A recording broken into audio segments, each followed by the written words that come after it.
Welcome in to Moving the Chains, brought to you by Founders Federal Credit Union. I'm Kevin Thomas alongside John Epps, Jerel, Hendricks, back on the board here for our state championships and season recap as a whole live show tonight. John, we were all down in Orangeburg, at least for part of the weekend. Last week saw 6 games, 2 really good ones, a couple that kind of got in a hand, a couple of decent ones as well. But, man, overall, some great football down there at Oliver C. Dawson Stadium. Yeah, incredible quarterback play all weekend. Really exciting time for high school football in the state of South Carolina. Some really good talent, some young talent too. We saw some 10th graders and 11th graders really show out weekend of champions and really all year long. Yeah. So a deep talent pool we have here in the state right now. It's a good time to be involved in high school football here. Yeah, so tonight we're going to go through kind of just a quick overview of those games. As always, feel free to chime in, give us your thoughts as well. We've got a couple of topics, too, we'll break down to kind of talk about the season as a whole, to kind of go over some of our favorite games or favorite players or whatnot. So we'll go over that as well. Jerel and I will have our recap podcast coming out later on this week. We'll be a more in-depth dive into those state title games. But tonight will be more of an overview. But as always, guys, follow us on Facebook, Twitter/X, Instagram, YouTube, and more at Movin Chains, MOVINCHAINS. Website is movingchains.com, podcast on Apple, Spotify, Google, and more. We've got great content still coming out, trying to post some of these interviews and whatnot. I got most of them out already on Facebook and X, but haven't got them quite over to TikTok and YouTube yet. So working on slowly getting all these out from the weekend as we have lots of great content. Typically we do our preview shows on Tuesday. Those will be done now for the year until next season. We will have a lot of new coach interviews coming out soon enough, some player interviews as well, and lots of other cool stuff throughout the off season. But get your Moving the Chains merch just in time for the holidays. Some great hats, Richardson hats here, a gray front with the black back and a gray back. We got a black front one up here as well. Some great toboggans. I could have used one of these on Thursday. It was freezing down there, a black and gray one. Some great T-shirts as well, a black T-shirt, a gray T-shirt, a navy blue, and a pink. Order today. Get yours for Christmas. Love to have you support the boys along with our hoodies as well. Kind of the ash stone color here. We've got a logo front, logo back. Really good looking stuff, really high quality stuff too. I wore my hoodies all weekend long because I needed them and it felt great out there, man. But John, any other thoughts just, as we get rolling here into this show? No, let's get into it. Perfect. Let's start, Jerel and John, with let's go up. Let's start with the 1A state title game. This game was played on Thursday night. Abbeville took down Cross 58-20. A result that honestly most folks probably saw coming, John. Abbeville was the prohibitive favorite all year long in 1A. We thought that maybe a Lamar or a Louisville may have a shot to knock them off. Once they got past those rounds of the playoffs, I think we kind of saw the writing on the wall. And, man, that Abbeville speed, that Abbeville size really, really showed up big on Thursday night. Yeah, and I was really impressed by the offense. Cross had played incredibly good defense all year long. And, second quarter, Abbeville was off to the races. Really got to see, had not gotten to see Abbeville play all year. Gamecocks are getting a really good athlete in Leach. Man, I did not realize how tall he was. He has got some good size on him too, man. All over the field. He was electric at that quarterback spot. Also, he'll play DB for Carolina. He had a pick in the game too, along with some big touchdown runs there. He had a big game. Jalewis Haddon, the Baylor kid, Carson Norman, all showed up big. But hats off to Cross, man. You could just tell from when you saw him line up, pregame, the depth. They had way less, players for one than Abbeville did. But you got some good performances still. Caden Ramsey played really well for Coach Wright's bunch, along with Carmelo Jones. He actually had a great touchdown run early on to give them a lead off the bat. We're like, you know what? Here goes Big Cross hanging around. But after a while, man, just Abbeville, too much firepower. They just continued to press and press and press, and Cross just could not answer the bell all game long like they needed to there. And like I said, you just had a great performance from Leach and some of those guys in the backfield, and it was a lot of fun to watch them get after it and see how it went. And just, great season for Cross. They had been kind of knocking on the door, getting the state title last few years, finally get over that hump and make it there for Coach Wright. Had a fantastic season, just didn't quite have enough firepower. But, now for Abbeville, they become, I think, 13 state titles, second most in the state in history. Really cool to see. Coach Nichols, I believe, got his 9th, I think was the stat from last week. I don't have it in front of me now, but really awesome to see what he's done with that program, man. He's built, just built a team that you expect to be there every single year. Yeah, and they expect it too. And not only do they get there, they blow the doors off of people on their way. And obviously, in the title game too. They certainly do. Jerel, any thoughts from you or from the chat on this game? Like I said, we'll break it down more in depth on our podcast. It'll come out later on this week. But any quick, just high level breakdowns from you or anything, comments we need to say hello to in the chat? Extremely low level from me on this one, but just everything you do is high level, Jerel. Come on now. Yeah, sure, that's a lie. No, Abbeville, just we kind of circled them going into this as the team to beat, and obviously for good reason. We thought that most of the talent when it came to the playoff time would be in the upper state, but just want to commend Cross and Coach Wright for his good season, like you mentioned, just been knocking on the door, finally broke through. Playing in that state title game is big for his program and big for those kids. One of the most impressive athletes I saw was Caden Ramsey, though, this week for Cross. I mean, got a Georgia Tech offer yesterday, so good for him. Big kid, gonna be good. Hopefully, he sticks around. They can get everything figured out there, and I think Cross is poised for another run next year. But Abbeville, just too much. But it was a decent showing by Cross. Best they performed as best they could, but Abbeville just doing what they do. Yeah, that was a fun game to watch. The teams that we had not seen yet this year. Getting to see them in person was really cool. And also got to see a lot of great folks from Abbeville we always see. So definitely got to enjoy checking them out. Kevron, good to see you, buddy. Appreciate you. Gotta expand the merch here. I like the idea there. Man, to put in an order to some car window decals. That would be cool to get some MTC stuff on the road. That'd be really cool. I like that idea a lot. I actually made a note here on my paper about that. Anything else on the 1A game there, Jeff? We'll move up to the 2A ranks. Let's go to 2A. In 2A, this is the opening game of the weekend, John. The Thursday afternoon tilt. Clinton defeated Barnwell 35-6. A game that kind of got out of hand late, but could not have started any hotter. Yeah. Oh yeah. I was busy with pesky work, and I got to the game or got logged in to watch the game. Pretty shortly after kickoff, it was already 8-6. I was like, oh my gosh, I'm missing it here. But yeah, I mean, I was surprised at the end result, but Clinton is, this was their year. Yeah. And it was, you love to see Barnwell do well. Barnwell won state championship, had been great too, but it was good to see Clinton reach the pinnacle this year after the tough luck that they've had the last few years with injuries. I felt like this program deserved a state championship as much as anybody in Orangeburg this weekend. And it was good to see them come out and play a A+ game in the state championship. That was really fun to watch. Yeah. Another team that has, been knocking on the door. A couple of years back, they lose to Powdersville in the upper state title game. Last year, they play a tough BHP team, lose to them late. I think that was round 3 as well. So they made some nice runs in the playoff. This year coming down to 2A, able to get it done there. But yeah, the game starts off, I think, second play from scrimmage to Sean Richardson for Clinton, goes to the house there, a long touchdown run. And then Jaquan Peoples runs the kickoff right back for Barnwell. Man, I was like, this is nuts what's going on here. But sadly, that was, the majority of the fireworks for the Warriors. They could not really get much going offensively. They just couldn't really handle that Clinton front, it felt like. They kind of bullied him around up front a little bit there and could not get the pass game or the run game going. You're looking back at it, and I think one thing they could have tried is maybe throw the ball down the field a little bit more, kind of, loosen them up. But that's hard to say. Obviously, 2020 hindsight there to say. But, Clinton, it felt like, honestly, Barnwell's defense didn't play bad. Like kind of kept them in the ball game, just couldn't get that, enough momentum on offense to kind of be able to make some big plays to kind of stick around there late. Yeah. Yeah.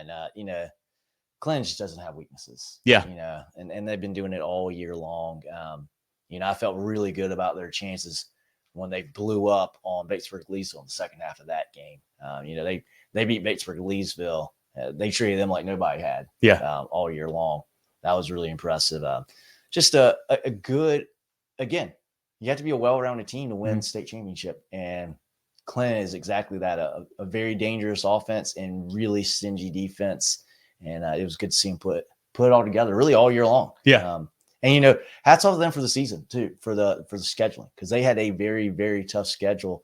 And, I think that was a big reason why they were able to be so competitive and win against some top level competition during the playoffs too, because it wasn't new to them. Yeah. They had played the high level all year long. Certainly earned it. Got big games from Richardson at quarterback, from Gilliam and Cook and Clark running the ball. Swindler had a big touchdown catch defensively. Young and those guys there did a great job. Just a great performance from Coach Fountain's bunch. I think that's his third state title now. 2 at Lamar, 1 at Clinton. His first one there at the program, first since 2009 for that community. Great to see. And they showed out, man. Had a great crowd as well on Thursday. Love to see that. For Barnwell, a team that had a great run. We were high on them early on throughout the year. Had the one kind of weird loss to South Aiken going into this game, but really played good and bounced back from that. Some stud players there, Love Peoples and Brown and Austin and all those guys there just couldn't quite get it done on Thursday. But Jerel, comments from you in that 2A matchup or from the chat, just a game that kind of got out of hand there late, it felt like. Cool thing for us, I'll say the storyline here is we saw both of these teams play week 0. You don't get to see that, so that was awesome. Clinton, man, just got a hats off to those guys, man. Just flawless performance, really, outside of the special teams. I hate that you don't get the shutout there because you give up a kickoff touchdown. I know Coach Campbell's probably had some sleepless nights thinking about it, but nice concession getting that trophy, though. But, just Clinton, they went on a huge run throughout the playoffs. So probably the most dominant playoff run of everybody, regardless of class, this Red Devils team here. So they earned it for sure. Going to Barnwell, man, they also had a great crowd. Also had a target on their back all year. I mean, they withstood all the punches, had a tough one against Jerel, and had to bounce back to get to this point. But just didn't have the horses, no pun intended, to keep up with Clinton in this game. Yeah, certainly a lot of fun in that one. Anything from the chat on that 2A matchup, Jerel? Red Devils, baby, says Wesley. Hey, man, you boys earned it. That was a heck of a playoff run, a great win. Hats off to you and the team. How are you supposed to play with run they had? I mean, you guys ran the gauntlet. You certainly did. From Batesburg really to Fairfield to now to Barnwell. It's huge there. Trey Aiken, go Big Red. Love it, man. That offensive line there was tough. I know you guys are a big part of that one for sure. Chris, good seeing you, buddy. Appreciate you being here as always as we wrap up the season. Anything else on 2A, Jerel? That's all we've got here. Perfect. Well, since we're moving kind of quick, let's go and go to 3A before we shout out some friends. We'll do 3A right quick as well. This was the Saturday afternoon matchup, the noon showdown here. Oceanside Collegiate taking down BHP 35-17. Back-to-back titles for the Land Sharks. John, last year in 2A, they win a thriller over Gray Collegiate. This year they moved to 3A with the multiplier, and they handle a good BHP team, honestly, pretty easily. The offense for them gets all the love with Aiden Monavian and Virgilio and Gaspar and Johnson and those guys. But that defense, I was really impressed with the way they kind of, you can't say bottled up. Henderson typically still had like 180 yards, but they didn't let him break that long one, and I think that was really the key to the game. Yeah, I got the pleasure to see Belton-Honea Path play. I guess that was the third time I got to see them play in person this year. They played. I saw them play Broome to start the season, and then against Westside. Obviously, Westside was able to control that game, but saw them play the MVP as well. 4 times. Yeah, 4 times. BHP super fan, right? Yeah. And Henderson he's going to break out. He's going to have some big runs. Mountain View did a great job balling him up last week, but he still had those big runs. And I don't know that he had a carry over 15 yards. Yeah. If he did, it wasn't much more. Yeah. It was not only a good job by the Oceanside defensive line, but their linebacker core. And boy, they are massive. There's some big guys back there. They played really well. They tackled really well. And you could tell Oceanside was a team very well coached. Yeah. On their assignments, guys are where they're supposed to be, offensively and defensively, doing what they need to do. It was impressive to watch in special teams. Yeah. They stole possession on a kick, a short kick that was not fielded. I say not fielded. It wasn't fielded because they didn't have time to really. Ball landed, boom, they're all over it. And that's the kind of program they are. And we see a lot of those programs here in the Weekend of Champions taking home the hardware because it sounds simple to be fundamental, right? And, do your assignments is easy. If it was easy, everybody would be doing it. And Oceanside's one that does it as good as anybody else in the state. Certainly. Just, crazy what they had overcome too. Obviously, they ran the state last year, 1-2A. This year, they lose their coach early on. They go through a gauntlet playing, 2 big studs from Georgia. They play Dutch Fork. They play Irmo, kind of take some lumps early on. Like I mentioned, the new coach comes in. They just get better and better and better throughout the season, man. Coach Patterson and Coach LaPrade, what they did there kind of at the helm filling in for Coach Wilkes there. Really impressive how they kept that group together and kept them playing better and better throughout the season. I was trying to look up on the stats here because at one point, really in the second half, where it felt like BHP may have had a chance to kind of get back into it. I believe the score was 21-14 after a BHP rushing touchdown. Oceanside comes out, throws a pass, gets tipped and picked off in Oceanside Collegiate territory. They're not able to score, have to settle for a field goal, makes it 21-17. Oceanside comes back, answers right away, 26-40. 46 seconds later, they score a touchdown pass to go up 11 again. That's all she wrote. So they had a chance late to kind of get back into it, late third, early fourth. But it never really felt in doubt, I would say. It felt like Oceanside kind of controlled it the whole way, man, what they did offensively. They were always a step ahead. And Chris, to answer your question, Noah Thomas going out early in that game for BHP. And honestly, I don't think it's much different of a game. Yeah. BHP, obviously, they just pound the ball. And it was the left side as well. Yeah. And, I think everybody in the stadium knew what was coming. And the BHP offensive lines, they stepped up. They played a good job, did well they were getting first downs, moving the ball down the field. Mm-hmm. I think having your starting quarterback back there at least gives keeps the defense honest and, got to respect the passing game. But really, the Bears moved the ball better. I was going to say in the second half than they did the first half. Yeah, when they went to Wildcat with Henderson, I thought they actually had more success in the second half. So I don't think that was really obviously, you want to play your full game with the quarterback, of course. But I feel like that was not the deciding factor. It was more about the quarterback on the other side, Monavian, how Oceanside Collegiate could not stop him. I mean, they, and it was something I asked him about the game after Rollins, like, you guys, a lot of times 4 wide, 5 wide, like even in short yard situations, he's like, yes, that's what we do. Like, I guess they trust him to make the right reads, make the right calls. And it's tough to defend because you don't see a whole lot of teams doing that, really. I mean, like they do. I mean, I looked at you guys, I think it was 2nd and 1, or I think actually, 3rd and 1 in the first quarter, like around midfield. And they're going 5 wide. I was like, this is different, boys. Like, you don't see that a whole lot there. And they got the first down, too. Yeah, exactly. So what they do offensively is so tough to stop. And I think, Belton-Honea didn't quite have the defense, especially on the back end, to keep up with all those weapons they had. I think that was the difference. And just the Land Sharks had too much firepower, man. It was really impressive to watch them work on Saturday afternoon. Yeah, and it was just it wasn't like they had bad coverage, just a perfect pass, a good route, good receivers. Yeah. It's hard to defend. Yeah. You just there's not much you can do about that. And that was the first quarterback performance of the weekend that was the weekend from 1A, 2A, and then 3A. Monavian over at Oceanside really put on a show. I'm trying to look up his numbers. I know it's 300 plus. I mean, he had an incredible game. His completion percentage had to been like 80, 85%. Yeah, I mean, there's one pass, I think maybe the last touchdown, kind of on a post or a slant there, where he throws it, I think, over 2 defenders, between another defender, just in the perfect spot there to Gaspar, I believe it was. Just a nuts throw that you don't see a lot at the high school level, especially out of a sophomore. Very impressive there. But, Jerel, any other comments on 3A from you or from the chat about that ball game with the Land Sharks and the Bears?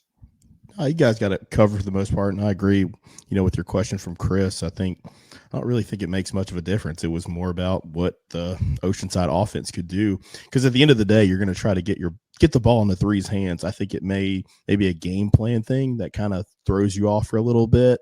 Get maybe a possession or two to adjust not having your quarterback, but at the end of the day, you're trying to get the ball to 3, so maybe you're trying to throw him the ball, screen passes, some stuff downfield or something like that, but I don't think it makes much difference. It just couldn't be. Go ahead. I was going to say, Jerel, too, I believe, Johnny, remember, too, it kind of happened towards the end of the first half, right? It's like, I think, luckily for them, they went into the break at time to kind of adjust there, and it wasn't like on the fly, early first quarter, early third quarter, and like that as well. It was the last drive of the first half. Yeah. Because we saw Henderson gingerly coming off the field to go into the locker room. Yeah, it's crazy to say this. Quarterback. I think Aiden might have been the best player on the field, and that's crazy to say with Marquez Henderson in the football game, but he's just so confident, just knows what to do, knows how to run that system, and just so accurate with the football. I think he was 21 for 26, over 300 plus and 4 touchdowns. And the one pick he threw was a tip ball. There's another drop over a touchdown as well at one point. So yeah, man, he's the brighter the lights for that kid, the better he plays. And it's just crazy to see. He's only a sophomore. BHP, that was their shot because they're going to have so much to replace next year. But just kudos to Oceanside. They just dealt with so much adversity. Just took every punch, and here they are again. They're the school that moved up and won a state title here. So they'll probably be in 4A in 2 years. We'll see what happens there. But congrats to the Land Sharks. They got it done. Perfect. Anything else from the chat there, Jerel, in 3A before we shout out some friends of the program? Just Chris's comments here. Couldn't stop the pass. Yeah, I think exactly. I think that was the issue there. On the back end, you didn't have enough, guys to match up with what they had. And we'll have to expand to North Carolina. We got. I know they're playing 71st. I'm not super familiar with 71st. I don't want to say one way or the other. I don't know tell you about that. I don't know anything about West Charlotte. Yeah, former school of Tommy Knott's there. So okay, do you want a state title there in North Carolina with West Charlotte? There we go. Sorry, we don't have anything more for you there, buddy. But yeah, that's all the comments we got for 3A. Perfect. Friends of the program, let's shout them out. Let's do it. A single moment can ignite a passion. With every play, a spirit of teamwork is forged, and determination evolves into success. Life is the ultimate team sport, and a trusted teammate makes all the difference. Our team at Founders Federal Credit Union works hard every day to offer the financial tools you need, backed by unrivaled member service. Relax, you're with Founders. The George Agency has been serving the insurance needs of South Carolina for over 40 years. They're a full-line insurance agency concentrated in employee benefits and health insurance with an office in Mullins and Murrells Inlet, but they can help you all across the state. They have clients in Greer, Rock Hill, Columbia, and more, so wherever you are, they can help. Give Bradley, Wayne, Richard, and the crew a call or check them out online at thegeorgeagency.net. That's thegeorgeagency.net. Looking now at one of the better games of the weekend, if not the best game of the weekend, John, 4A, and that was South Florence taking down Westside 42-41, an absolute thriller of a ball game. We saw two very contrasting styles, a run-heavy South Florence Bruins team, a pass-heavy Westside Rams team. And I'll say it, this is now 2 years in a row. We've seen this matchup, and all three of us have gotten it wrong both times. Maybe the third time's a charm, John. We'll see if we get next year or not. Who knows? Who knows? But if we can get a third game as good as the first two, I don't care if I get the game wrong or not. That was incredibly fun to watch on a Friday night. And I tell you what, it's, you hear coaches say it all the time. Games come down to, maybe one or two plays. And right here, perfect case right there. Two teams, extremely good. Yeah. And, South Florence, talk about redemption. They get beat by Hartsville early in the season, got beat by Hartsville, wasn't even close. In the playoffs, they return the favor, kind of beat up on blowout Hartsville, and then get redemption against Westside in the state championship. It was incredible to watch. Another Sellers wins a state title. A very impressive game for him, and the receiver as well. For 7. Oh, Bomar? No, for who? For South Lawrence. Messiah Jackson? Yeah, quarterback. Messiah Jackson had a great game. Great game as well. Yeah, and just a team that got better and better and better, John. They took their lumps early on, lost to Summerville, lost to Northwestern, and just continued to get better, man, and play their best football down the stretch there. That run game with Gilbert and Jackson and Leonard was just impressive. I think two of those guys had over 100 yards, on Friday. Friday night that game was. On the flip side, Westside, that was one of the better and most impressive offensive showings we've ever seen. Like what they did offensively. Cutter Woods, 11 completions for 400-plus yards, 6 touchdowns. Bomar, just a crazy stat line, 4 for 200-plus and 4 touchdowns. Weaver, a big touchdown. Evans, a big touchdown. But I think at the end, the detriment was they may have scored too fast. They kept putting their defense back on the field. Defense got a little bit worn down there late. I thought there was a chance, second quarter, I thought Westside could have kind of ended the game. I believe they were up 21-7 late in the half. They got the ball back. If they go score, they go up 3 scores. It's probably curtains there. They don't. They have to punt. South Florence comes out, scores right before the half, gets the ball out of the half, scores, getting it tied up, and we were on from there. And I think that was the difference. That one possession there where they couldn't quite get anything going, that was the one that really changed the tide in that ball game, because if they go up 28-7, I think it's over right there. But they couldn't do it. South Florence answers back. Defense makes just enough plays. They get a big 3-and-out late in that game. Maury Adams gets a sack on 3rd down.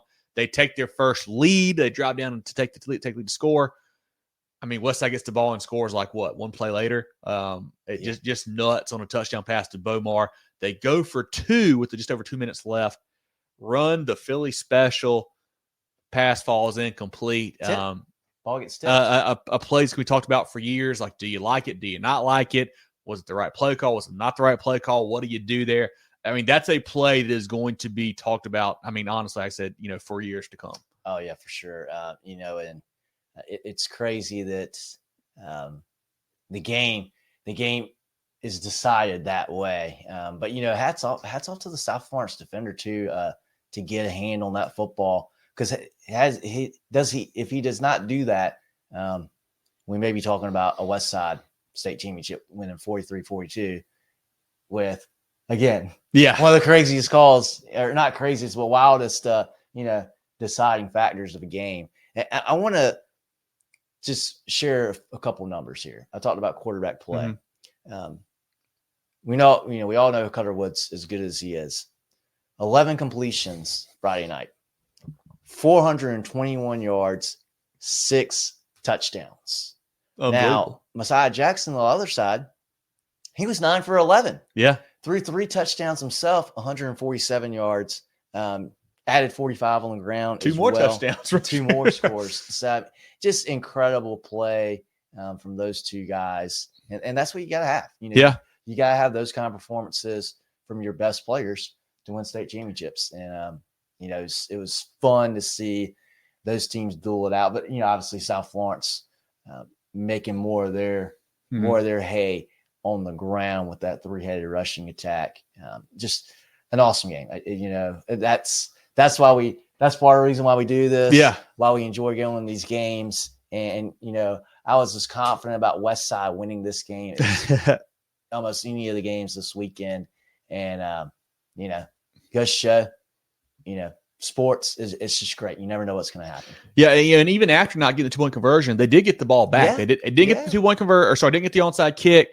They had a couple timeouts. And I believe one of the balls or one of the plays actually stripped the ball, but it goes out of bounds so they could recover it. So this clock still stops. They get the ball back with 40-something seconds left at the 1-yard line. Just an unbelievable punt too from Jack to stop at the 1. And Westside, I think, gets 1 first down, but can't really get anything going after that. They're trying to kind of obviously, force it and press it downfield there. But just a great ball game there. I know it's something that, like I said, we'll go more in depth on our recap show that comes out, the podcast version. But just a great ball game, if not the best of the weekend, one of the top 2 of the weekend for sure. Jerel, thoughts from you, thoughts in the chat on that one? This will be talked about for a long time, man.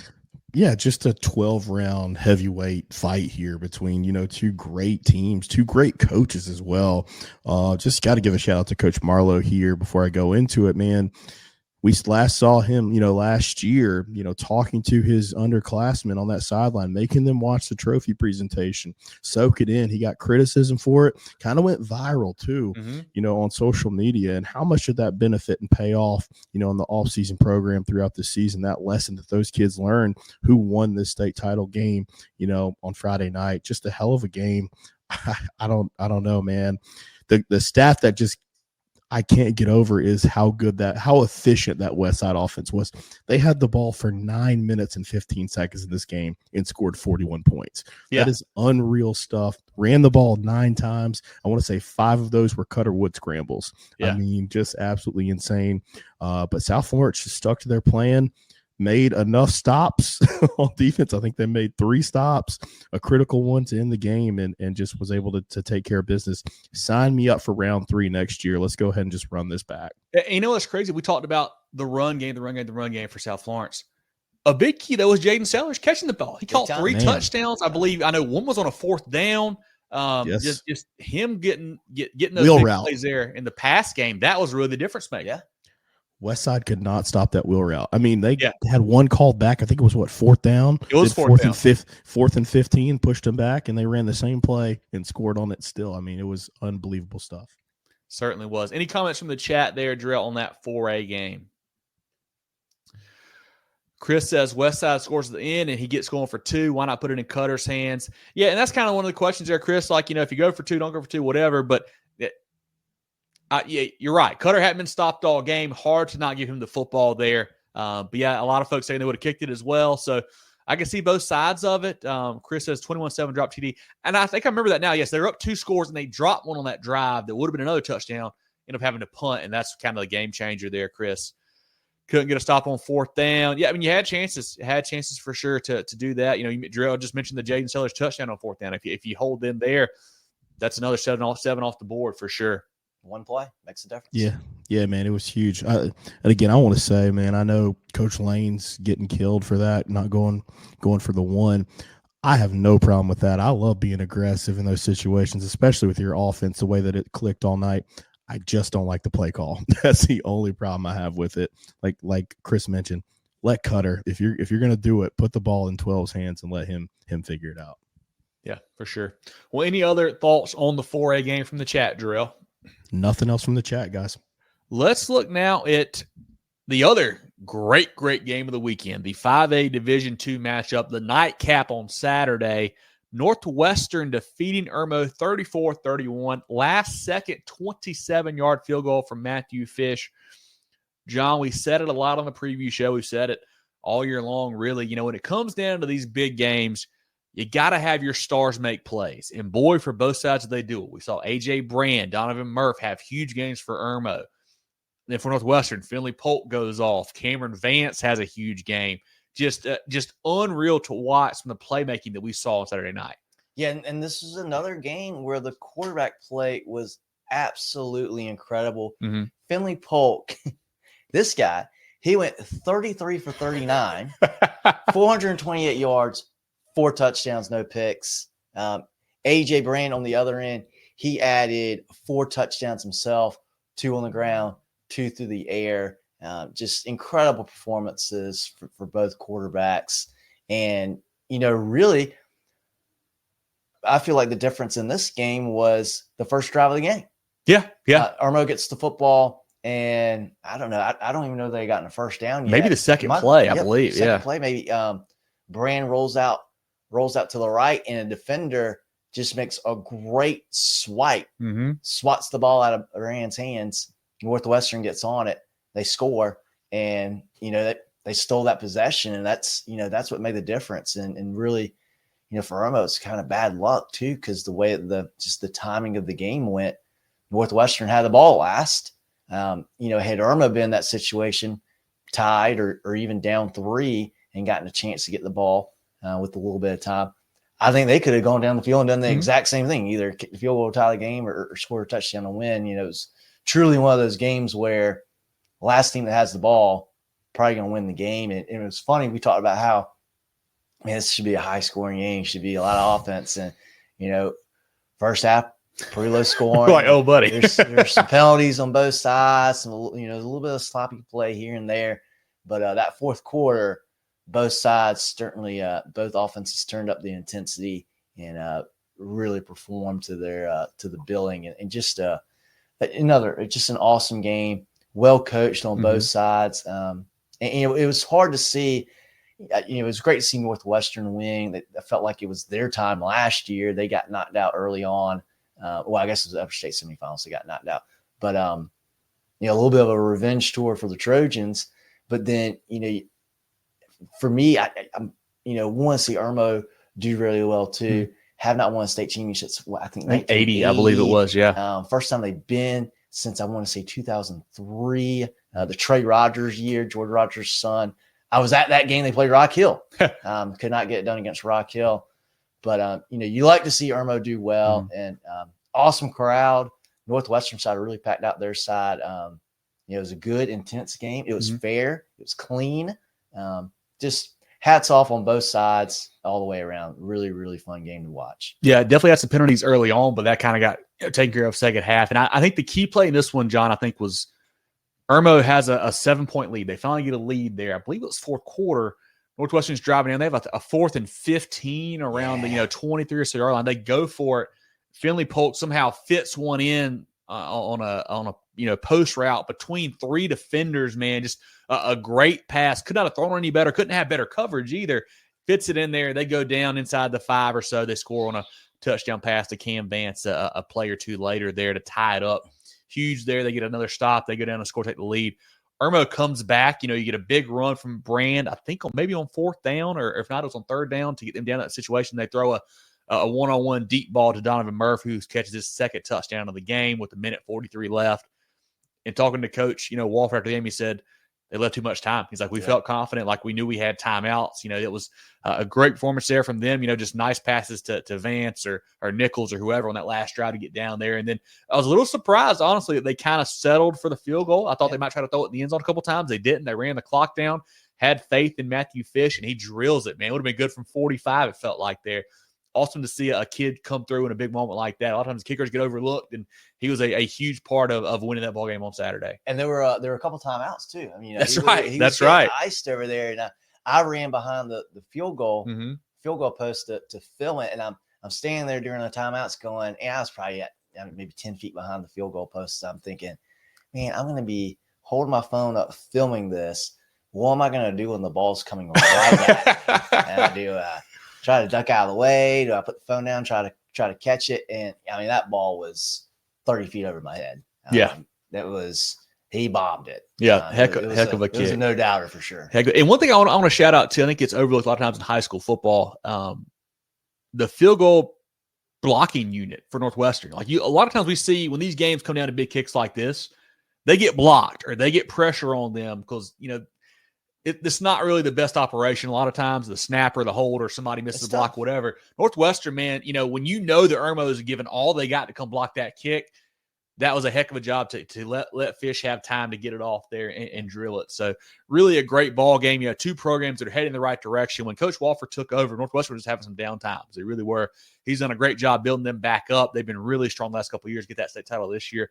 Coach Brand as well at Irmo, what he has done with that program, like you mentioned, John, they had some down years as well, and they are on the trajectory heading up right now. Got some pieces to replace next year, of course, but they got some young kids. They have a lot of a really good sophomore class. It feels like Jaden Bryant, Amir White, and those guys there. I believe the receiver Malik. I want to say Malik Miller. I was thinking Malik Murphy, but I think that's the Duke quarterback. So Malik Miller, he's a sophomore as well, I believe. So they got a lot of studs coming back there for Coach Brand. So two programs that will be a lot of fun to watch in the coming years. And we've got to mention this. Maybe the play of the weekend, the one-handed Cam Vance snag. That was awesome. He makes a one-handed catch, shakes off a defender, another tackle shakes it off, takes off down the sideline. One of the better in-person catches I've seen since we've been doing this. And it was over the middle of the field, too. He reached up like this, totally exposed himself. That's you see a lot of receivers in that situation kind of trying to protect alligator arm a little bit, Man, not that kid. He just snagged it. You talking to him after the game, he said, "Hey, this is what I do." Yeah, great interview from him, man. It was really fun. But that was an awesome catch, and at a big time. Yes, I was in the fourth quarter too. At a big time in the game as well. It was one of those. We were standing on the home side, the Irmo side there, and we're actually fairly close to Nick Eamon-Worry at that point. And I saw him make that play, and Nick's like, when you can wow an All-American, with a play, that's pretty cool to happen. But a great play from Vance. Jerel, thoughts from you or the chat on this 5A Division I absolute thriller we saw on Saturday? Yeah, my only thought is I'm pissed I missed this one. I had to go home, so leave a little bit earlier. This is the only one of the weekend that I've missed. But, man, what a game. Another one, man. These kids they stood at the 50 and just kept throwing haymakers at one another, man. Just a great game. Deserved overtime, but, Fish had to put it through the pipe, so we didn't get that. They walked it off. That's fantastic for him. What a moment. I mean, for a high school kicker to win a state championship like that is absolutely amazing because, I particularly don't like kickers, I'll say that, but Fish put it through the pipe, so that's fantastic. But man, just a great game. Quarterback performances just unreal. Northwestern's got the best receiving core in the state. I don't think there's any debate about that. I mean, those guys just continue to make plays. Westside, honestly, and I mean, I think Northwestern may have a few more guys, but those are the two top for sure. Yeah, it's 1A and 1B, I guess, if we want to split hairs there. But I mean, just high level football from everybody involved, including the coaching staffs there. I picked Irmo to win this game. I thought Irmo would be able to make some plays on defense that would separate them. But you mentioned at that fourth down play when they had the lead, they had all the momentum there. You had a fourth down in the red zone, and they just could not get that stop because, Polk to Caldwell, I want to say there to get that first down. That was what completely flipped the momentum back to the Trojans, who held it early.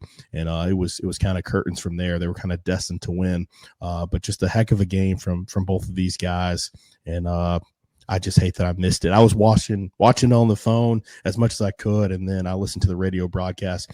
They do a fantastic job, Northwestern, calling those games. So really appreciate them, going down there and calling that game. But so much fun in this one, and you hate to see a loser. That's how good it was. Yeah, for sure. What is the chat saying about that matchup, Jerel? Let's see what we got here. Probably the best game, best QB matchup last 3 to 4 years. Certainly one of them, Chris. I mean, that was an all-timer. And just you mentioned that you typically don't see that high of level quarterback play. Two guys that are going Division I, A.J. Brandt to Virginia Tech, Finley Polk to Gardner-Webb, both actually Shrine Bowl quarterbacks this week as well. So we'll see them suiting up for Team South Carolina on Saturday. Chris says, which we can line up Northwestern Dutch Fork this week, see who the big dog is. It'll be a lot of fun, man. Be a lot of fun. And I don't know if that's something other states do. I don't know. I know South Carolina, I don't think he ever has, but it'll be cool to see for sure. Kenneth says, fish, best in the state. Hey, he was clutch, man. Just no nerves about him at all. Brandon says, Murph's a great receiver. Whoever gets him is getting a beast. Yeah, he's great size, great speed. It had 2 touchdowns on Saturday, a short one on an out route along with the deep ball we talked about there. He's a stud for sure. Future Gamecock. Riverside since 2006. That was the last time Irmo played for state. Gotcha. Okay, 2006. Okay. Gotcha. Lost to Gaffney. Okay, I'm thinking the year before that. Okay. Thank you. Irmo, 2 losses to Dutch Northwestern. Best 2 losses. Exactly right. I mean, you lose to the 5A Division II and the 5A Division I state champs. That's a pretty impressive season there for the Yellow Jackets.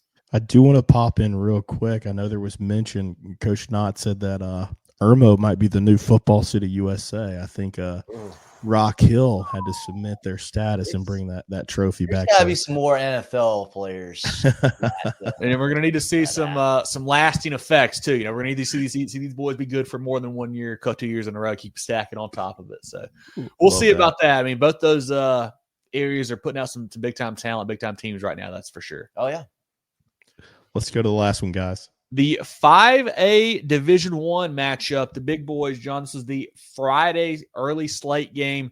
Dutch Fork, they win their third in a row, 8 out of the last 9 seasons, taking down Summerville 35-21. An interesting ball game. Summerville comes out early, completes a 4th down touchdown pass. Cummings to Jaden Kelly Murray there. Dutch Fork answers back, and then we thought it was a big play at the time. Jaden Cummings going down for Summerville. He gets knocked out of the game there. I think his knee kind of got buckled up there. I'm not really sure. I'm not a doctor, of course, there, but seemed like it wasn't good. He doesn't come back in. But Cooper Kafina steps in and plays very well for Summerville. Hits a couple deep passes to Kelly Murray. They get some good runs out of Javen Williams as well. Play very good football for the Green Wave, but it's Dutch Fork, man, at the end. Too much firepower, too many defensive playmakers as well. And they win another state title for Coach Knotts. Yeah, and Dutch Fork, they've been doing it all year. They've been doing it for all decade, really. Yeah. But I was really impressed with Summerville as well. They could have – that team could have easily packed it up when Cummings went down because that was early in the game too.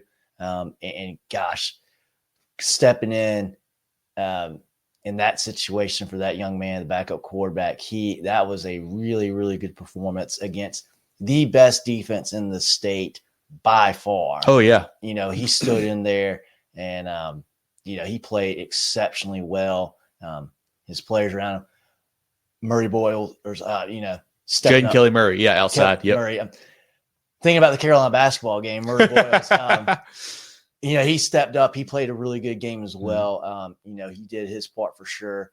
And, Summerville, this is another game where I felt like Dutch Fork they really controlled the game for the most part, pretty much the entire day. But Summerville's not far behind. They didn't go away. They did not go away. They were not far behind. And, this was, again, we look at the team. We see a Dutch Fork team that just doesn't make mistakes. Very fundamental. They're going to make you beat them. And, Summerville played great. But Dutch Fork just made no mistakes. Dutch Fork made a couple mistakes, turned the ball over once or twice. Yeah, Summerville could have had a chance to win this ball game. And they've got some, you see this young quarterback, I think he's a 10th grader. I can't remember what year he is. I'm not sure. Or maybe 11th grader. He'll be back next year. Along with the running back and the receiver, too. Yeah, Summerville is going to be really, really good again next year as well.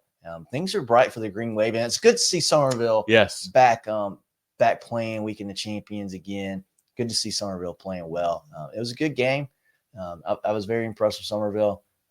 I think just about everybody expected outside of Summerville probably to think, Dutch Fork will win this game. But hey, they put up more points than anybody else in the state. That's true. I think they hadn't given up more than 14, right, until this week. And you do that with your backup quarterback as well. I think the key play there, I believe, Jerel, you may remember the sequence better than I do. I want to say they got a stop, and they got the ball back down 7. And they kind of rolled out through a wheel route back, and Elgin Sessions picks it off for Dutch Fork. That was really the play of the game there, giving it right back to Dutch Fork there. And, Ethan Off in a big game. Maurice Anderson had a great game out of the backfield, too, running and receiving there. Boykin Bickley, 2 big touchdowns for them. He was a huge weapon outside for Coach Knotts and the boys there. And the defense, every week we talk about it. Josh Smith, Riley Salters, Elgin Sessions, Smith as well. Too many playmakers there. Just they kind of just wore the guys down. They didn't play their best, it felt like. Some of that was due to Summerville, of course, but they made just enough stops in the end there to win that ball game. Yeah. They know what they know what they've got. They know what they can do. And Bickley, that guy's a mashup problem. Yes, had a huge game. Very big, tall, lanky receiver, and he played extremely well. Had 149, 2 touchdowns. Very good game. Yeah, always fun to show out in the state title game, right? I mean, that's awesome there. And then Anderson, too, he kind of had the ceiling touchdown, broke one in the left sideline there. I think he went for like $130. He may have had 3 touchdowns, John. Do you remember exactly how many he had over there? Let's see. He had 3. Huge game out of him. A kind of an unsung hero coming to the year. People didn't really know much about him. He's been a great player for Coach Knotts and the boys. That's 3 in a row for them. Like I said, 8 out of 9, man. Just awesome to see what that program has been turned into there. A lot of fun to watch. Glad we got to see them. I do want to shout out again that offensive line, a group that gets overlooked a lot, man, and they did a great job not only blocking for Anderson, but also protecting Alfing back there too, giving him time all season long. A good group there that got the job done. And then obviously Coach Braswell's defense, the D-Lock defense there, as always, was tough. Jerel, comments from you on that 5A Division I matchup as Dutch Fork continues to roll and run the 5A ranks like they tend to do. Yeah, I'll just talk about Summerville, just how impressed I was with their performance, especially, losing Cummings early in that game and how Kathina, who is a junior, just stepped up, to keep them in the football game. I mean, I told you guys this in the preview show last week. I saw Summerville. That's the first game I ever covered. They played Gaffney in 2021, the year Gaffney won a state title, and they had trouble completing a forward pass. That was not that was not a good thing. And here they are, just a few, short years later, really competing for a state championship. Got a lot of young guys coming back. We talked about the performances of the winning sides. Also, the losing sides, we had some great performances. Jaden Kelly Murray, absolute stud, played both ways, not just the long receiving plays. He also forced a fumble on defense, so, just a great performance by the landlord there. I was about to say, give us the nickname, Jerel. Come on. Yeah, man. Just couldn't be more impressed with what he was able to get done. I think Summerville's poised to make another run at it next year. And just going to Dutch Fork, they dictate the terms. They make you play their game. And even when they don't play their best, it's still just a little bit better than what you can put together. And that's just how good, how deep, and their commitment to it. Coach Knotts is one of the best in the history of high school football, regardless of the state. 16 titles, 9 in South Carolina. It's just unreal stuff. And you just got to tip your hat to the Silver Foxes, and they just continue to roll. They'll have to bring in some more pieces, especially on that defense, to kind of retool next year. But I'm sure they'll be poised to make another run. Might see a rematch in this one next year, too.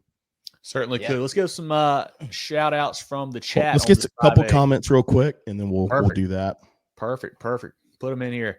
Coach Knotts wins the 16th, says Brandon. Yeah, that's awesome to see, man. That's crazy. I mean, experience matters, says Riverside. Yeah, that was a big part of it, too. You know, a team that, like I said, expects to be there, knows what it's like on the big stage, certainly could play a factor, and I think it may have on Friday. Hey, Brianna says, I wish Summerville played the back quarter more than the regular season. You know, and that's tough because, like, he played pretty well. Honestly, he did. And then obviously Jaden played well as well. Riverside says he's a junior. The quarterback that is number 4 and 9 are sophomores. That's for running back awesome. Javen Williams and Jaden Kelly Murray are both sophomores. So a lot returning there for the Green Wave.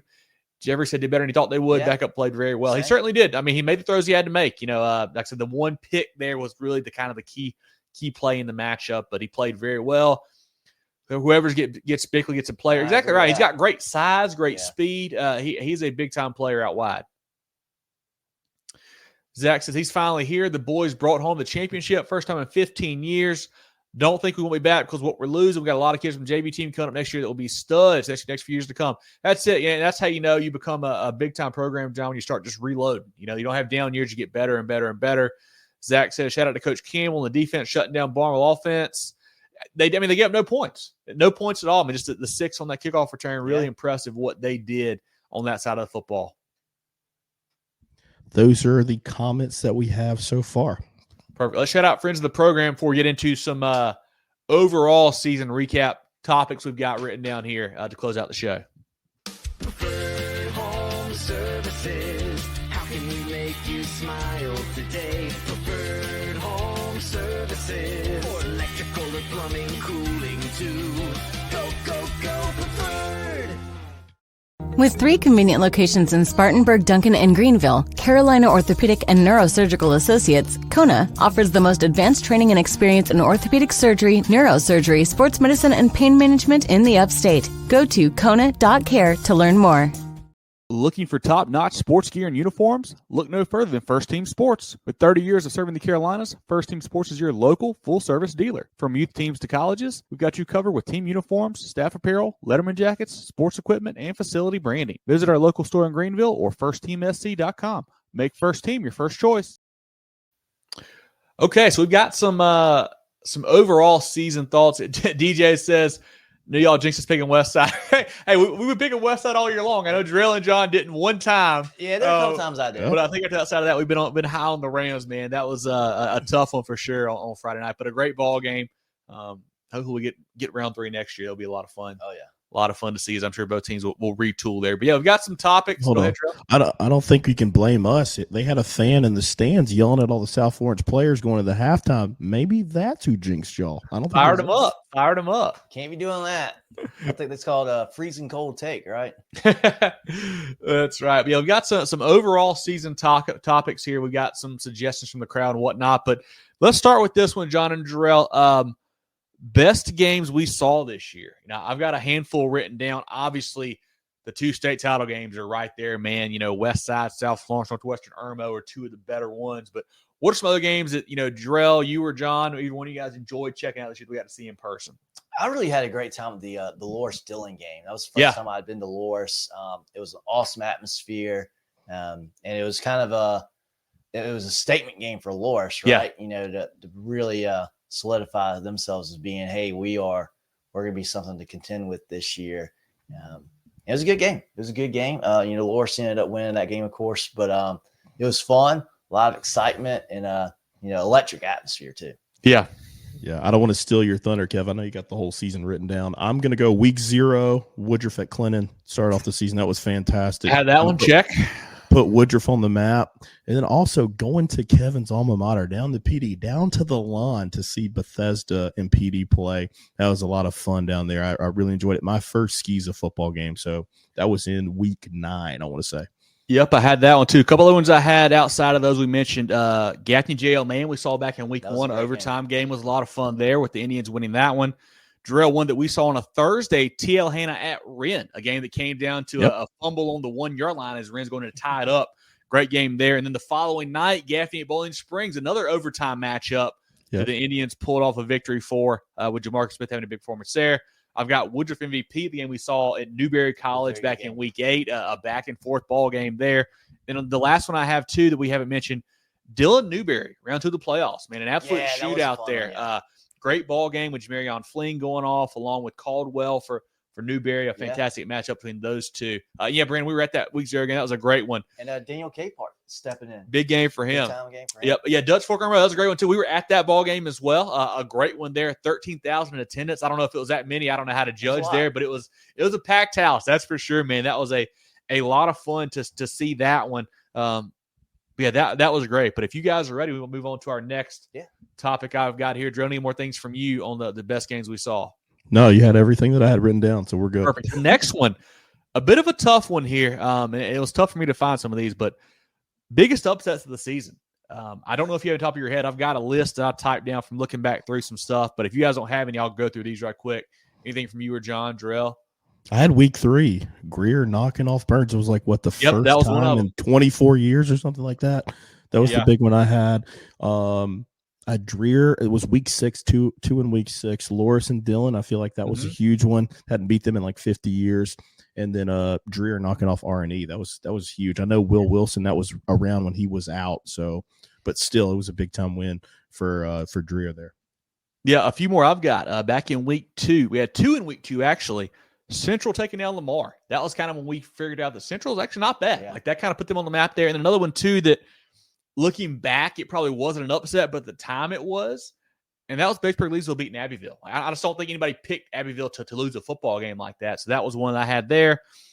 Week 7, Whitmire over Dixie. I think Dixie was undefeated at that point, and the Wolverines knocked them off there. I've got Dorman over Gaffney in week 9. Did not see that come. Gaffney was rolling. Dorman not playing great football. They get a big win there. And I've got 3 playoff ones, all from round 2. Gilbert over Bishop England, a Bishop England team that had been red hot and we thought could continue to roll. Gilbert knocks him off. Powdersville over Woodruff, a game that, Powdersville had I thought was getting better, but Woodruff looked really good. A big win for the Patriots there. And then Central again knocking off Saluda. A big win there as they took down the Tigers in round 2. So that's all the upsets I had, or best upsets from the season. Anything else you guys want to add to that list? There was a game I'm looking, and it was Hunter County Tyler had a big one. They beat Blackfield Hilda. Blackfield Hilda. Yeah. One I was thinking, they blew them out. I think they did. It was not competitive. Yeah. So that was one I remember that Friday going, whoa. Yeah. I thought HKT was pretty good. They might be really good. Yeah. That one stood out. I'm going to skip this one. I think it's going to be the longest one. So let's go. A fun one here. Best stadium that you got to see this year, or more, just coolest, however you want to judge that. I've got a couple. Obviously, Wilder Stadium at Clinton. That's a fun place to go to a game. First time for me going to WC Hawkins at Irmo. I really thought that was a cool atmosphere. Going to see Irmo was cool. That's just a couple I had right away. Yeah, and I love Loris. It was more so the environment than the stadium itself. Stadium was fine, but the environment was great. I mean, there was so many people at that game. It was loud, had a lot of energy. Chicken bog as well at halftime. You got chicken bog at a game. It's hard to top that. And then Chester. I hadn't been to Chester in a long time. It's a cool stadium. You got the kids running down the very steep hill, dangerous hill, coming to the stadium. And what I really like and they got a great press box too. But on the concession stand, they've got some NFL helmets of NFL players.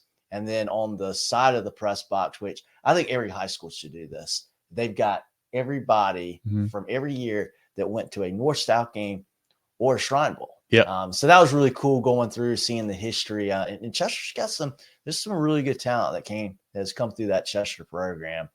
That was a cool stadium to go to as well. Yeah, a couple more I had. Bettis Hurlong at Saluda was a cool. That's my first time being there. That was really cool. Mike Ware Field at Newberry. A really nice facility there, it felt like there. And then also, I couldn't remember the name of it, Jerel. You may know. Wren.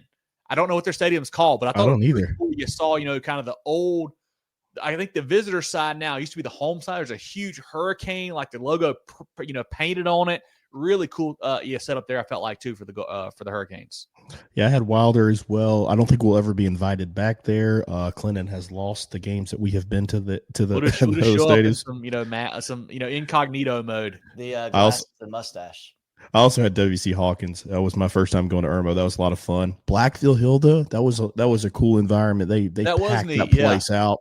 Had some Duke's barbecue before that game. It was fantastic. PD, the lawn, that was my first time. That was just a great environment. Awesome people there. Had a fantastic experience there. And the last one I had, went to Hand to Hand this year, Wiley Knight. Another one, just fantastic people there. They came out on the wrong end of the game, but could not be more hospitable. Loved going to Wiley Knight this year. And so this next category I've got here is one that you guys kind of teased a little bit there. Best concession of the season. I had 5 that stood out to me above the rest. And I'll go ahead with those. I'll put a couple of them out there. Chester. The problem with Chester, it was a great hot dog.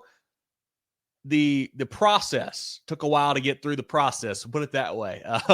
Well, we missed a little bit of the game. I think we missed the first drive there in the line, but great hot dog there at Chester. And then Irmo as well had a really good chili dog too. Another one that really jumped out to me. I liked Saluda. I know I liked Saluda for the Boiled Peanuts a couple years ago. Went back, had a great 2 hot dog deal this year. So I took a full advantage of that. That was pretty good. And of course, chicken bog at Loris. Yeah. It was very good. I tell you what, Dylan has still got the best chicken bog that I've had at the game, but Loris is very good too. But yeah, I like the dogs at Saluda. They were great. Those are the best hot dogs I had this year. Yeah, I had Wren as well. And what's cool about them too, Jerel, if you remember this, it was like ice cream. That ice cream. Oh, I got ice cream sandwich. That's right. I got ice cream sandwich at Wren. That's true. But I'll say the cheese was not like the melted cheese. It was like the what's it called? Like the out of the bag cheese. Like shredded cheese? Yeah, it was shredded cheese on the hot dog. Yes. I thought was really cool there. And then another one too, I think that we kind of forgot about because we were only there for half of the game. South Point had a good hot dog. Okay. They did. I did forget about them. No, this is where I spent the most research. Give us we know what number 1 is, Jerel. Obviously, I'll save it for you. Not even close, PD. Head and shoulders above everybody. Mike's Grill, best chili, second best chili I've had, but obviously the best of the year. So good. I had Wren as well. Great selection. That's a fair kind of food there. It was really cool. Very, very efficient, and it was a Thursday night. So it was a short week. They still had everything humming there with the selection. Give kudos to Wren. Louisville, another one. Good hot dog, but they still had food well into the third quarter. So you got to give them kudos for that. Very rarely happens. BHP, good hot dog there we had there late. Great prices. That was the big thing for me there. Clinton gets a shout out there. That was the first week. And then Strom Thurmond, fried bologna sandwiches. Yeah, got to give them kudos for that.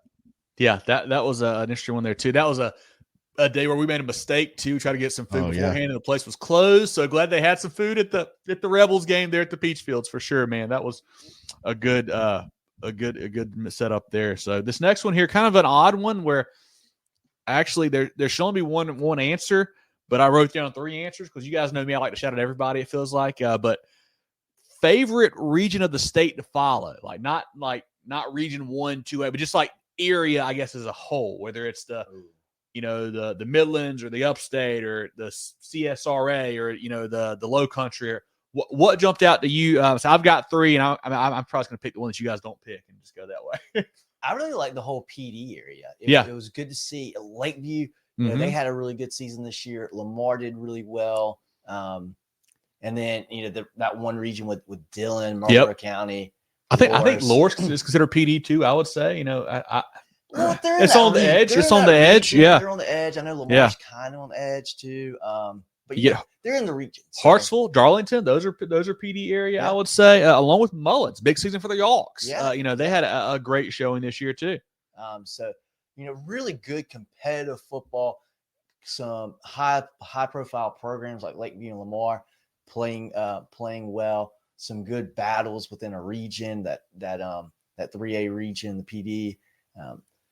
All the hoopla with what went around Marlboro County was interesting, and quite the storyline there.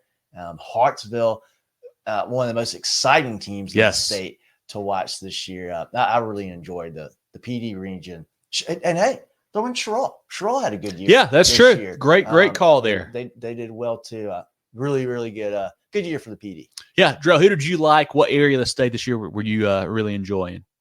I want to show the Low Country some love here. I think there were some really cool stories there, from from the top. Got a lot of, especially in the Charleston area, you got a lot of those Division 1 5A teams there. But Summerville was a great story. Berkeley's continuing to build. Philip Simmons was another team. We thought they lost too much, especially in that backfield. They were still able to make a run there. The story with Bishop England going from 2A to 4A, and then just, winning that region. That whole Region 6 was a lot of fun to keep up with in 4A. So I think Low Country, as far as like the storylines, it was a lot of fun to keep up with them this year. Well, then I'll say the two that you guys didn't say. One of them, the Midlands, but I kind of narrowed it down to really, I just felt like following the Dutch Fort Irmo storyline was really cool. Like two teams kind of across town there was really neat to see. And then I always forget, I think it's called the Piedmont. Is that what we're kind of calling the Rock Hill, Chester County? Piedmont, yeah. York County area. Okay. Because I thought it was really cool seeing how good Northwestern South Point were this year. Two teams that, were really, really good. And then Louisville at a lower level, along with Chester, you kind of had 4 stud teams there in that area that were really cool to follow. And all of them made pretty good runs as well in the playoffs, it felt like. Yeah, and it was good to see. Fairfield Central's on that border. Fairfield Central had a really good season as well. For sure. This next one here, it kind of came to me like an hour ago when I was looking through some stuff. Best coach or player interview that we had this year. And I'll say the reason it jumped out to me is because how much fun I had interviewing Cameron Vance on Saturday night. Man, just a ball of energy, man. Great talking to him. He had a great personality. He was a lot of fun to talk to. Like all these kids we talked to are always great to interview after the game. It's always great. But he had just a great, enigmatic kind of personality there that really, really enjoyed talking to him. He was one for sure. Also had a couple guys from Gaffney, Javon Gilmore, Andrew Root back from that JL Man game. They had great interviews as well after a great ball game there. That was a lot of fun. And also had one of them that you interviewed, Jerel, was AJ Brand. His interview after that River Bluff game was super cool to talk to him and hear from him. And he had some great stuff to say there too. So anybody else that jumped out to you, it could be even a coach from preseason or whatever that you want to throw in there. Man, you really put me on the spot because I did not know that we were going to do this. The Batesburg-Leesville kids, Amadre Wooden and Britt, that was a lot of fun. Excuse me. Keeping up with those guys was a lot of fun. I'm trying to think of a coach that really got after it. Always like talking to Coach Usher at Louisville. We had him in the preseason as well, so he was a lot of fun. But yeah, AJ Brand was great. All of the kids we interviewed, man, it is hard to do this stuff, and they are so professional. They get better and better, especially as we get better and better because we sucked when we first started doing this. But I still suck. So it is really cool to see how they progress and how each year they really get after it and love the excitement, especially after a big performance. Getting to talk to them, it's a lot of fun. For sure. So the other one that I've got here that I skipped earlier because I knew it's going to take a while. Favorite players to watch in 2024. I told you guys all fair. I was like, if I do this, I'm going to name half the damn state. So I'm going to try not to do that. If y'all want to chat at a couple that y'all like to watch, do that. Or if you have any other thoughts or anything else, then we'll kind of go through this. Yeah, the initial ones that pop out there are probably on everybody's list. Marquez Henderson was electric to watch this year. I'll say TJ Morse at Woodruff. Yeah, had great a lot call of there. fun watching him at that Mountain View game. The safety at Northwestern, Tamarian Watkins. I mean, that guy. If you're a Power 5 coach watching the show, offer that kid today. All right. Yes. Offer him in person. Yeah, he's a stud. He was a lot of fun to watch. Those are the ones that jump off the page to me, right off the bat. Aiden Manavian was fun to watch this past weekend. That guy is, he has fun. He has a lot of fun with it. And, that's good to see. And some great personalities. I thought, I was very impressed with AJ Brand this year. He had to be Gatorade Player of the Year. Hats off to him. That got announced last week at some point. So awesome to see AJ get that award. Yeah, and certainly deserving. And I thought the same way with Lenore Sellers last year. Like just a kid that you can tell, man, this guy gets it. Yeah. This guy, this is a leader. Yeah, he's not a athlete, football player, whatever. No, he's a leader. He's a good kid. I saw that out of AJ this year, and that was really really good kid. He's going to be a big time asset at Virginia Tech. Really pulling for him, see him do big things. For sure. Jerel, do you want to start naming folks? Do you want me to start naming folks? How do you want to do it? Oh man, I should have wrote this down. I'm going to try to freestyle, but yeah, you got to start. AJ Brand, Finley Polk. I mean, quarterback play is just crazy. Ethan Offing, Maurice Anderson. My first time seeing him. All those defensive studs that we've seen at Dutch Fork all these years. Salters and Smith, Simon and Sessions. Yeah. We saw some great running back play as well this year. Obviously, Quez Henderson, Jalen McGill, going to Woodruff, seeing those kids, man. Yeah. Aiden Gibson, TJ Morris. Like I said, going back to Batesburg, Leesville, Tanner Watkins, Madre Witt. I mean, the list just continues to go. Michael Doe, Pickett Hicks, Currents. I mean, it's. I know you're going to touch on most everybody in the Super 75. Seeing Caden Ramsey this week, finally seeing Carmelo Jones was awesome. I mean, just so many great players. Cam Austin, Logan Sturkey. I mean, the list can just go on. I don't want to leave anybody out because I didn't want to write 3 pages like you did. So I'm sure you'll hit most of them. Same. DeVarian Coe at Hartsville. Yes, Dirty Coe. Patrick. Yeah. Waters. If we leave somebody out, we apologize. Like, we just don't want to make the show last a year and a half. We'll think of 50 other kids in 20 minutes after the show's over, too. Yeah, I mean, Jonathan Isham, Tristan Lewis, Caleb Sutton, Frank Starks, LaDania Martin, Nasias Morrison there, Brandon Cunningham, KD Patterson, Zeke Belcher, Lincoln Husky, Polite there for the Javen Chim. KD Patterson, one of the best catches we saw all year. Yeah. Jaquavius Dodd, Gilmore and Roop, and Jamarcus Smith at Gaffney, Zay Landrum there at Riverside, at Burns Riverside, Mikkel Skinner and Gideon McMurray and Jaden Taylor, Sparkburg, Trenton Lynch, Cam Smith, Landon Stone, Sequel Patterson, Northwestern, obviously Cam Vance, Finley Polk, Dowling on defense, Watkins on defense, Nichols, Zymir Gordon, Miles, Matthew Fish, Malik Clark there at Rock Hill, Watkins at Rock Hill, Brady Albro, Stone Furry.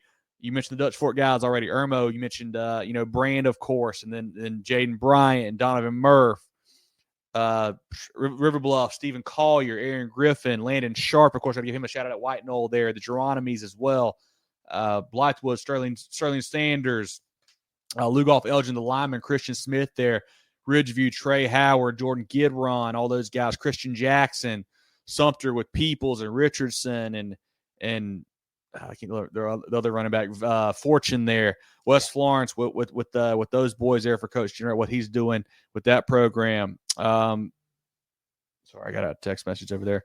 Myrtle Beach, John Simmons and Brown and those guys there. For North Myrtle Beach, you had the running back who was a stud for them this year. Berkeley, Henry Rivers. Guys, I'm not even through 5A yet. Caden Bash. Yeah. We got Jaden Bam DeWeese, Ashley Ridge, Ryan Small at Fort D. You mentioned Summerville guys of Williams and Kelly Murray and all that crew there for them. Sam Holiday. Everybody. Bogar and Weaver and Evans and Woods, all the guys at Westside. Sherrod Richardson. Sherrod Richardson, of course, got to shout him out. Jamison Wilson as well, Wren with Bagwell and Price, what they did there. The Daniel guys, Grayson Clary, that whole crew out wide for him. Camden, of course, JoJo Krim, loved seeing him play. Navi Boykin, Tylen Drake for Wyatt Thompson, all those guys. R&E, Will Wilson, of course, there, Blake Patet out wide, South Point McMillan and Currents and Pickett Hicks and just stud after stud, Victor Gore as well, Anthony Baxter, all those guys there for them. Gilbert, you had Connor Gooding, Gray Collegiate. You had the studs of B.J. Montgomery and Tyler Waller, all those guys. North Augusta, Tillman and Doe and Brown. South Aiken, Juju Edwards, the coastal commit for them. Hartsville, you mentioned Coe and Waters already, along with the quarterback, and then obviously Spann as well out wide. South Florence, talked to those guys ad nauseum earlier. Huge group there for them. Let's see. The Hilton Head Island, Troy Timko was a big stud for them. He played well. BHP, Henderson, and Watson Martin and those guys there. while Holland and Robinson had a player week for us, huge season there. Christchurch, Tucker Hendricks and Jude Hall. Jackson Rep season got cut short early, but still fun to watch him. Powdersville, Keegan Reed, Elijah Huggins. Let's see, where are we at now? Mountain View, Jalen McGill, Hainsworth, Drummond, all that crew there for them. Woodruff, Morris, Gibson, Moats, those boys there. Keenan, the brothers, I can't think of their last name right now, the receivers. I think Sutherland's the quarterback, and I'm the receivers. Sorry, boys, I know we're talking about that. We got you there. Newberry, Caldwell, and Howes, and those guys. Dylan, of course, Jamarion Fling was super fun to watch. Daniel Capehart as well. I want to see more of House. Throwing the ball. Get the ball much. Throwing the ball. At Loris, obviously the running back Stevens and Percha, and then obviously Zamir Moon Jerel at quarterback with Lewis out wide for them as well. Who's the guy on the defensive line? Javon Johnson, stud there for them. Truck. Marlboro County, they had a great season before that kind of got unraveled there. They had the defensive studs as well. Justin Purvis is one that was a big-time player for them as well. Jakarian Keenan. Jakarian Keenan. You had Hippenstill at Hanahan. Obviously, Aiden Manavian, Will Virgilio, Gaspar, Moorman, Kale Gilchrist, all the studs at Oceanside Collegiate we mentioned there. They had a great season there. Blacksburg, Josh Sims, his crew, the offense that they had there. All the Clinton guys we mentioned earlier. We're getting close to the end, guys, I promise here. Strom Thurman, Jay Sewell was a lot of fun to watch. He had a huge game in that playoff game there. He played really well for them, along with Caleb Simpkins. Saluda, JT Lott was fun. Batesburg Leesville, you mentioned those guys, Wooden and Witt and Watkins, Chester, Trooper Floyd. Federal Central, Tidarian Greer, what he did was awesome to see. Sherrall. Back at Chester as well. Yes, Caleb Feaster. Yeah, Caleb Feaster, yes. Chesterfield, Quay Clark, Sherrall. You had Gordon and you had Joint and just that whole crew all year long for Coach Poole had a great season. You mentioned Barnwell, Cam Austin, Jaquan Peoples. Hampton County with Singletary there had a great year. Let's see who else we're looking at. Desmond Green at Timberland was a lot of fun to follow. Brandon Cumby at Andrews was great to see. Manning, that three-headed monster that kept showing up in the playoffs, had a great season for them. Abbeville, Leach, Norman, all that crew there for them. Lamar, Zori Pierce, Zoom Jackson, Louisville, all those boys there was strong. Kendall Walton. And Walton and all those guys there for Louisville as well. Zach Rogers, Jaquel Holman at Blackfield Hilda was fun to follow. Chanston Crosby, of course, remember Gerhart, he was great. Javaris Logan, Marcus Can as well. Cross, Carmelo Jones, Caden Ramsey. Lakeview, you had Tyrell Foxworth, Case and Herlong as well. Jamarcus Williams, Hannah Pamplico, Wade Poston. I think that's it, guys. That's a whole list. I'm going to stop now before you actually skis the guys. You got Michael Tyler there at Hammond. You got Jeremiah Singleton at Pinewood. Let's see, Million Galloway, Ford Wilder at Wilson Hall. All the PD kids, Miles Trussell, Tristan Heckman, Colby Richardson, that whole crew getting it done for them. Tonio Banner at Thomas Hayward was fun to watch. Colt Bailey there at Warlaw. Charlie Bonds, Richard Wynn was great to see. Lots of studs all across those ranks. Conan Benny Heathwood, great call there, John, as well. Another one, Caleb Ford at Cardinal Newman. Yeah. So you got Mike Tyler at Hammond?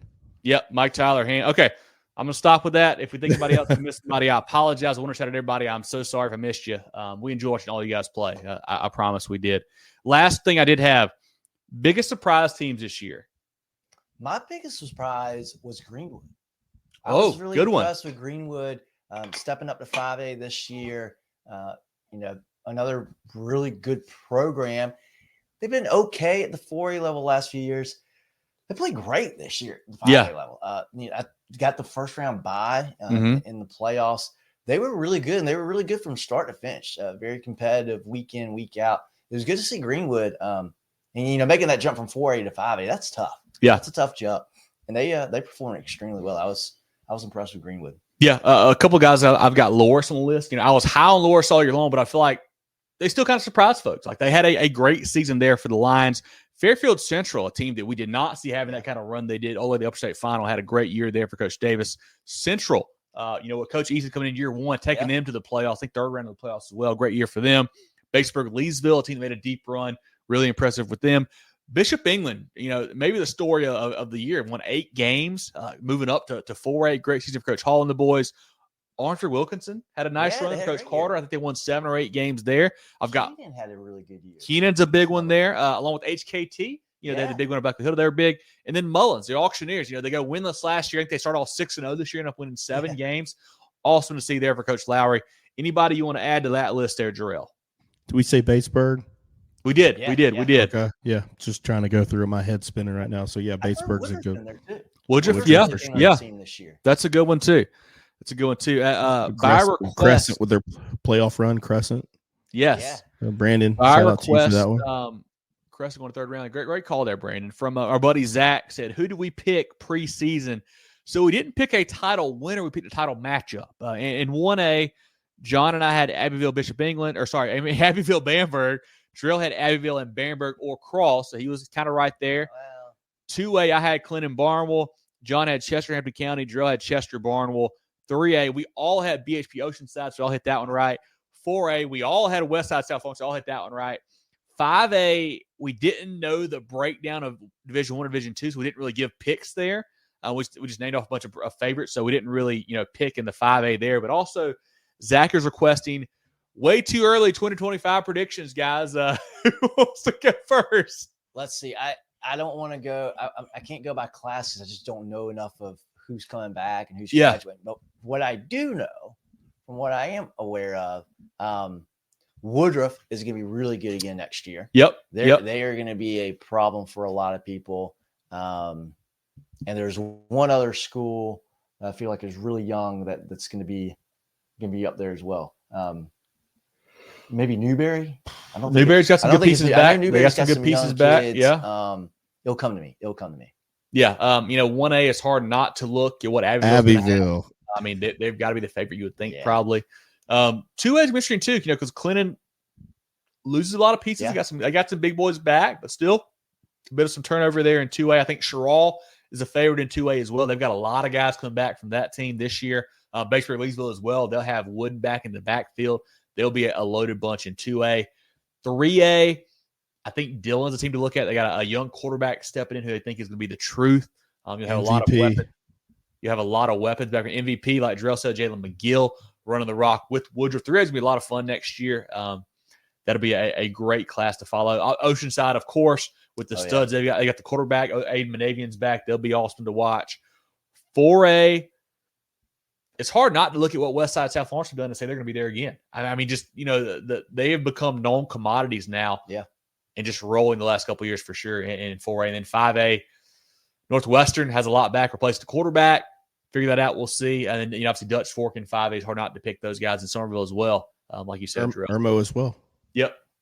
Yeah, Summerville is the other one I was thinking of. Summerville, very young. I think they're going to be, if I had to pick right now, Summerville, going back to Orangeburg. Yeah. Jerel, any comments from the chat? The last thing we got to do our pick 'em, which we'll do after the next commercial break. But anybody else wanted to hop in from the comments from the chat real quick? JD says, Big Abbeville, state title champs, man. Good chance again next year to win it. Brandon says, tough season opener. Clinton plays at Woodruff. That'll be a fun game. May go to that one. Heck, we'll see. That'll be a good one to check out. Chris says, what's up for us during the off season? Relaxation for one. But we'll start doing some new coach interviews here pretty soon, Chris. Once some of these guys move around, we'll try to get them on and have them talk about their program and their plans for that community. We'll get those guys on. We got some other cool stuff planned too, maybe some player interviews, things like that. But we won't be doing weekly shows. Of course, we'll still have some stuff here and there to kind of pop out and keep you guys up to date. If y'all have coaching carousel show at some point, we'll do that. As always, if you guys have ideas, stuff you want to see, feel free to send it in to us. Love to do it. If you think if it's something we could feasibly do, we're certainly happy to try it and get the word there about these guys. But Jerel, let's shout out friends of the program one more time before we get into our pick'em results from the playoffs. At HTC, we're here to keep you connected. Here to provide reliable fiber optic internet with free, fast, and secure HTC Smart Wi-Fi. HTC, here to connect.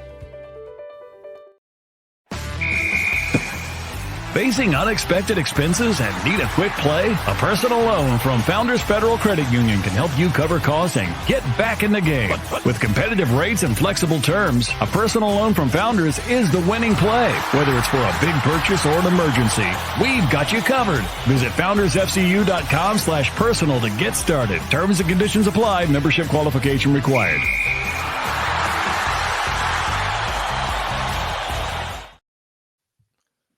Our Pick'em contest brought to you by Hannah Engineering. We wrapped it up last week with the state titles. Jerel, who were our leaders in that state title weekend? We had one perfect score, only one perfect score there. Dexter with the big 6 spot. Lots of 5s there. John, you and I had 5. Jerel with 4. Lots of big scores there. And now our overall winner for the playoffs is Ryan W., a 42 spot. He wins a close one over Jeffrey. I believe he outscored Jeffrey by 1 that last round to clinch it there at 42. Jeffrey, great job, 41. Then a bunch of folks with 39, 38. I think I was a typo on the 37 there. Sorry, Pat. I had 36, John 34, Jerel 35. So hats off to Ryan. Ryan, look out for your email. I'll send you one and try to get your information, get you your prize in the mail here pretty quickly around the holidays. Appreciate you guys as always tuning in for that. It's a lot of fun to do the Pick'em contest brought to you by Hannah Engineering. We'll do it again next year. We'll have a regular season one along with the playoffs. You know, we're going to try. We'd love to have prizes for every week. We would love to do that. Right now, it's not in the budget. So if you guys have some suggestions for that, we'd love to have that as well. But it's a lot of fun to keep up with that. So appreciate Hannah Engineering, as always, for sponsoring that. Shout out to our teams of the week, powered by Preferred Home Services. All the state title winners, of course, are those teams of the week.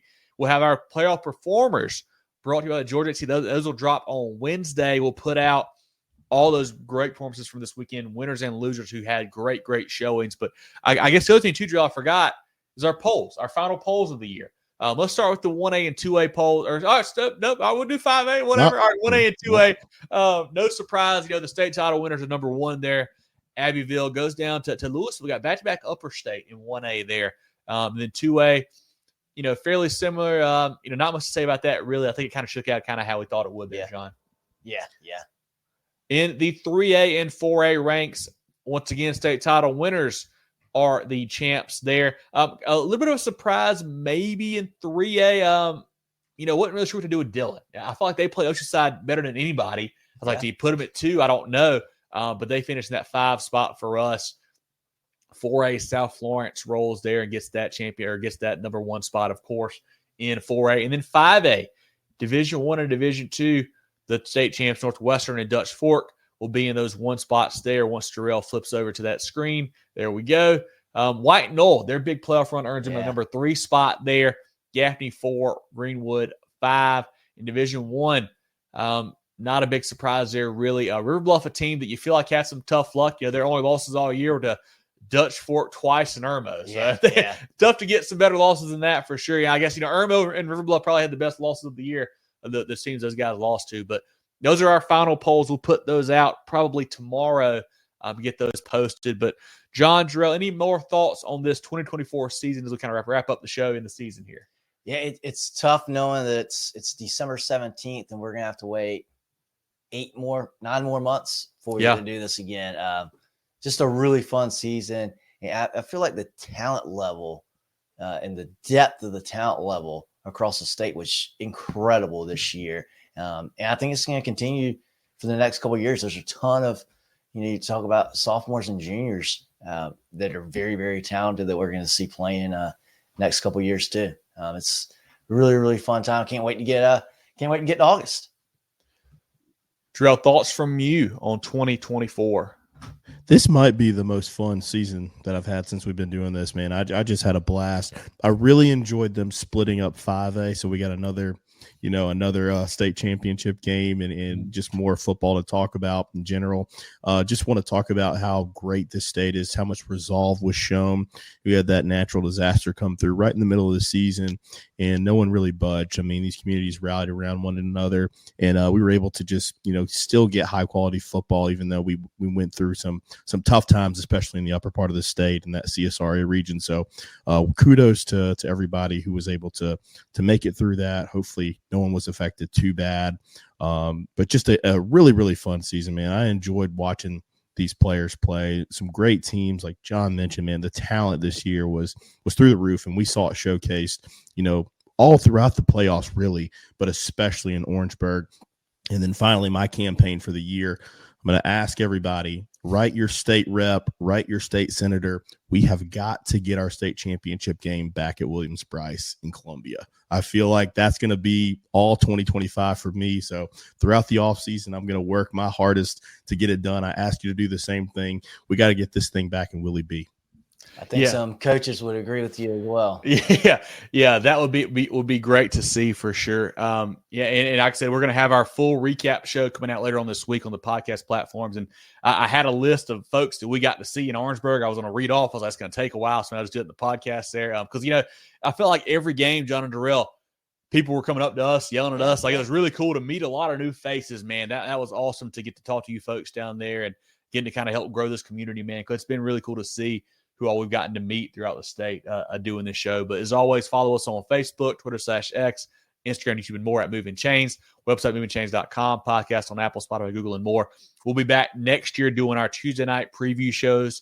We'll have our recap shows. We'll have, coach interviews on this offseason, all kinds of great stuff there. We're going to try to maybe work on getting a figure out for the spaces. I know we didn't do as many of those this year because it was just tough for us driving around. Yeah. May have a plan for that. Brent says we'll be going to the Shrine Bowl North-South. Maybe stop by the Shrine Bowl for a little bit. We'll see. The Clemson game being that afternoon kind of makes it a little bit tough there to check out all. We may stop by Spartanburg for a little bit Saturday afternoon. We'll see how that shakes out. But last pitch to please get your Movin The Chains merch. Richardson hats here, gray front, black back, gray back, black front as well. Great Christmas presents. Order those now, mtcgear.se@gmail.com. We've got great T-shirts, a black T-shirt, a gray T-shirt, a navy blue, and a pink as well. Great hoodies, a gray hoodie, along with kind of a ash or a white color stone as well. Get your hoodies today. Get your toboggans today. Support the boys. This will help us make the show bigger and better. So love to have you guys repping our stuff and showing off and helping us grow the program. And I say this a lot too, but high school football is so loved in this state. And I think that we've got a decent audience that we've grown to. We've got, 5,000 plus followers on this and 6,000 plus on Twitter and yada, yada, yada. There are a lot more folks who love high school football than that. So if you don't mind, tell your friends, man, share it and let them know, man. We love to have more and more tune in. It's so much fun having you guys talk to us, in the show. Like, it's great to get your feedback because we always say we can't go to every game. We really can't. So y'all know some of these teams better than we do. So love to hear your feedback on that. But hopefully continue to share that and make it get bigger and bigger. Oh yeah, for sure. Take any kind of help and advice we can get. Yeah, for sure. Any thoughts for the show? Let us know. We'd love to hear from you. You can send us a DM or whatever you want to do. We'd love to get that. But Jerel, any final thoughts? John, any final thoughts here as we close down for 2024? I loved every bit of it. And, very appreciative that everyone says, hey, and says, hey, I watch you guys. Love hearing that. Love it. Appreciate it. We do this for fun, but it's great to hear. Great to hear people are actually watching and appreciate it as well.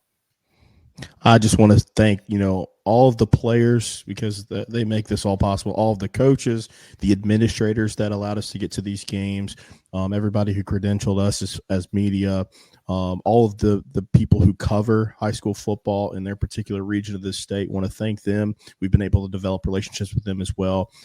Everyone who's become a fan of our show, we thank every single one of you for following us. We really do appreciate it. And I want to thank our sponsors as well. I mean, we had some really awesome sponsors and founders, HTC, Hannah Engineering, Folly Row, Preferred, everybody, CONA, George Agency, everybody, first team, everybody who's jumped on board to really help us, fund this coverage. So appreciate that so much.